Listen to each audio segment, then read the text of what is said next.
What's happening, everybody? Welcome to the video. I'm going to try my best to make this uncut and just flow through the entire thing, so please bear with me. So this morning, upon waking, I found out that my uncle went into the hospital, and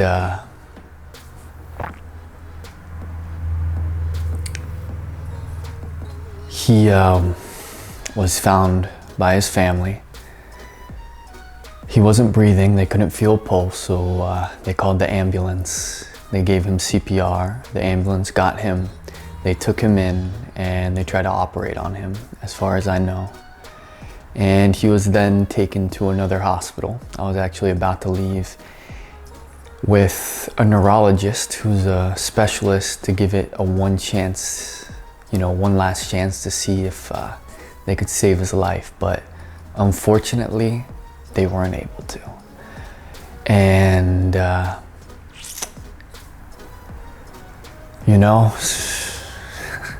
something like this comes out of nowhere. I just thought, this is the perfect time to make a video on such an important matter, which is dealing with grief. And just thinking of the word dealing with grief, I'm thinking about how I want to bring myself to this situation to be, the truest and strongest me I can be. And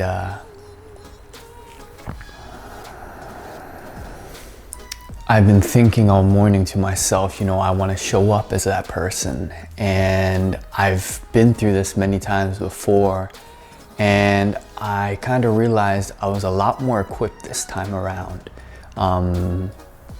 Through other loved ones passing away, through, the recent events in my life.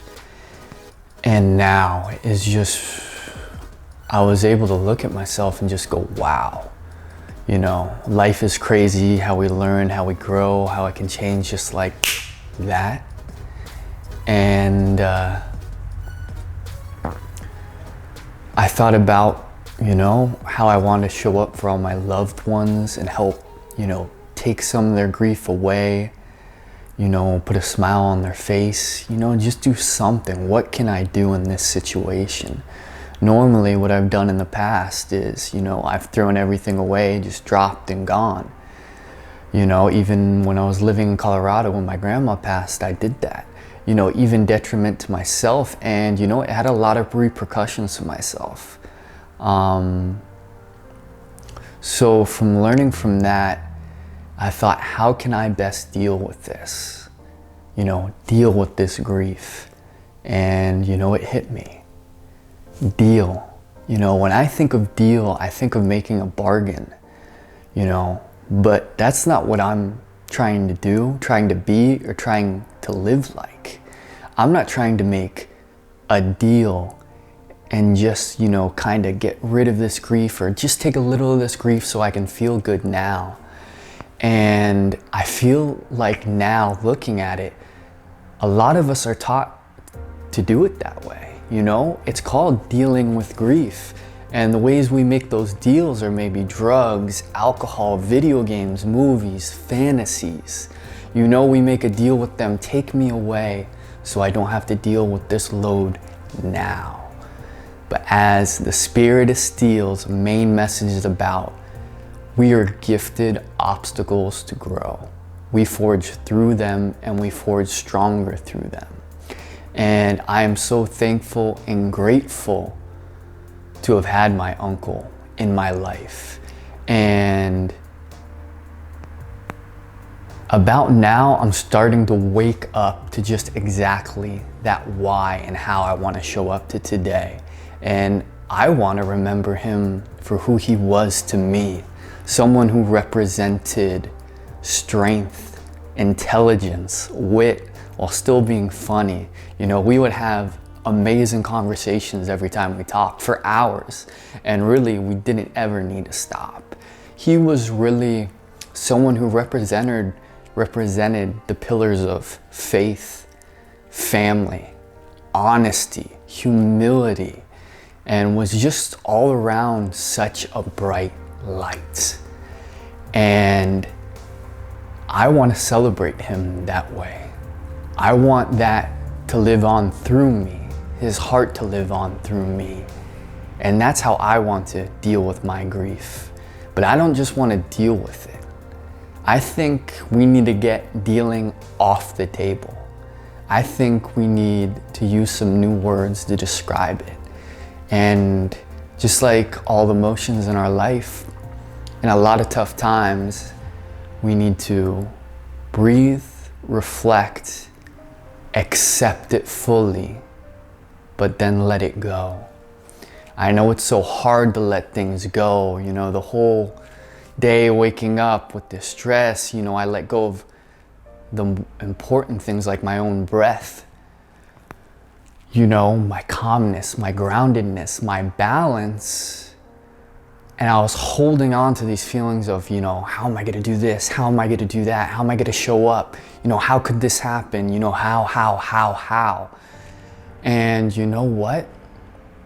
It was because I was resistant. I was resistant to who I am and to the grief itself.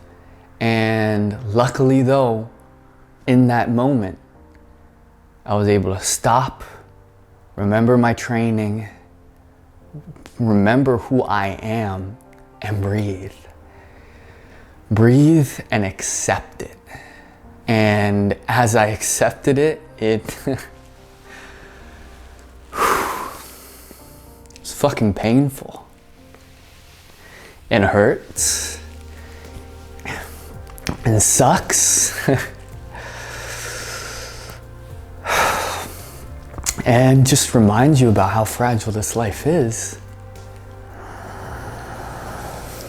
And there's a whole lot of other feelings and complications. But I realized as I finally accepted it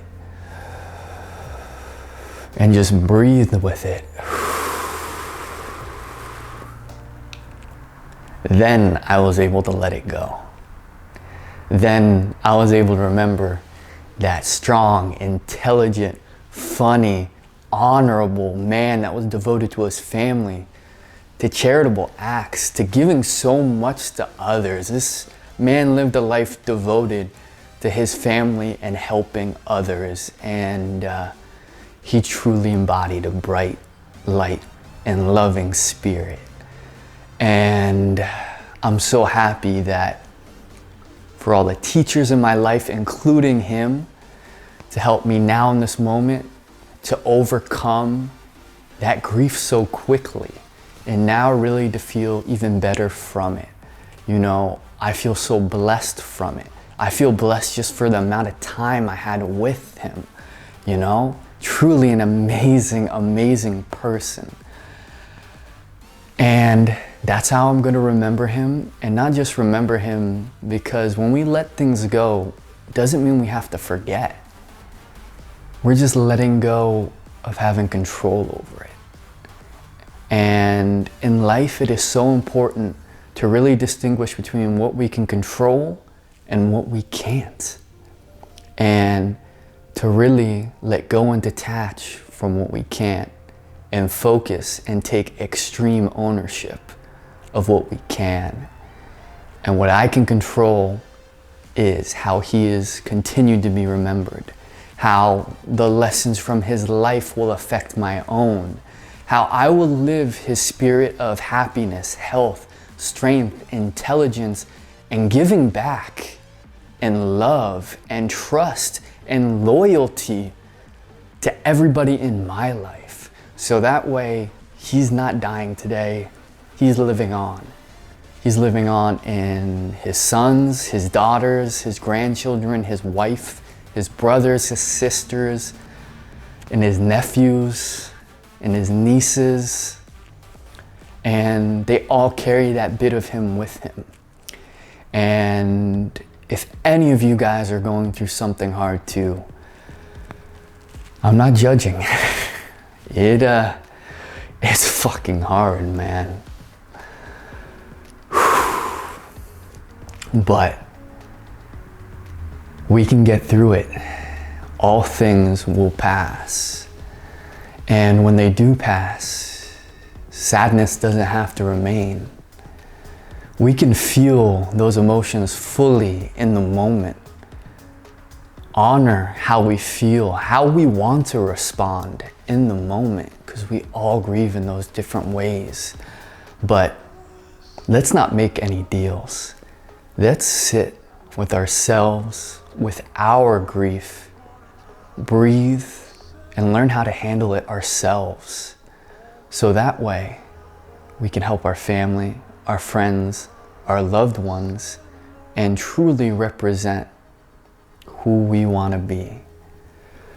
Thank you all so much for watching. I hope everyone out there is happy, healthy, and strong. I'm going to end the video there. I just want to say how thankful and grateful I am to everyone who's shown so much support and love through the Road to Recovery series, and it continues to be there. You know, it really means a lot. And I would just like to end this video saying how much I love you guys, my family who is going through this hardship as well if they're watching this, and to my uncle.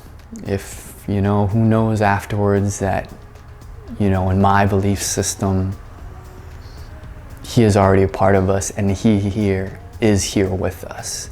And I just want to say thank you and I love you.